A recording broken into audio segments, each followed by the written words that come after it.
Hi, I'm Eddie with Access Property Management. Today we're talking about property inspections.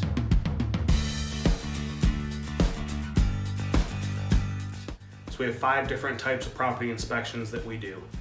The first one is going to be a pre-purchase or pre-move-in inspection. So if we have a client that calls us and says they want to put an offer in on a home, they want us to walk through it, maybe give them some ideas of what needs to be done and a rental rate, we will go ahead and do that for them. It really does not come with any paperwork, maybe besides an email or two to that client. Also a pre-move-in inspection is kind of the same thing. Before a tenant moves in, we'll walk through, just make sure that we haven't missed anything, smoke detectors are there, so on and so forth, home is ready to rent. Our next inspection would be a clean check, which is essentially letting the tenant know we're coming through real quick, just make sure that things are kept up in order. Again, no real paperwork with that inspection. We do that one upon request. Our third one is a move-out inspection. So this one's more detailed. There is a PDF report. Normally for a 3-bedroom, 2-bathroom home, we'll take right around 100 to 125 pictures along with this inspection.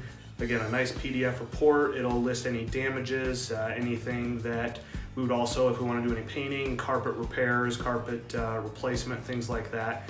We do this move-out inspection once that tenant has vacated and turned in keys. Our next one is a drive-by, not necessarily inspection, but we get clients that text us or email us, hey, can you just drive by the home, make sure everything looks good, or maybe a neighbor called them and said a tree fell in the yard. So on our days out of the office, we'll drive by, snap a picture, text it over to that owner, just let them know everything's okay. Our fifth one is we called it our vendor inspection, more or less our sneaky inspection. There's a big difference between a clean check, when somebody wants an inspection done on their property and you call that tenant because you have to give them notice.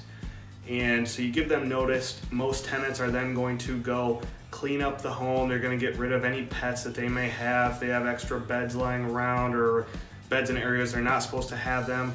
Essentially, it's kind of like in my case, if your mother-in-law comes over, you want to get everything put away, hidden, make everything look great. We use this vendor inspection. We educate our vendors or teach them that when they're in there to do a repair, they're also keeping their eyes open for maybe this person has 4 dogs and they're not supposed to, or there are 2 beds in the family room, which is really odd. So our vendors report back to us if they see something out of the ordinary, because when tenants call for a maintenance request, they're really not going to clean up for the maintenance guy or the furnace repair guy. So we get a lot better idea of how those tenants actually live. So we do call this kind of the sneaky inspection, but it gives a lot more realistic view on how that tenant keeps a place up. So again, we educate our vendors. If something looks out of the ordinary, let us know. We get emails or texts or phone calls from vendors, just letting us know, hey, something's not right, please look into it.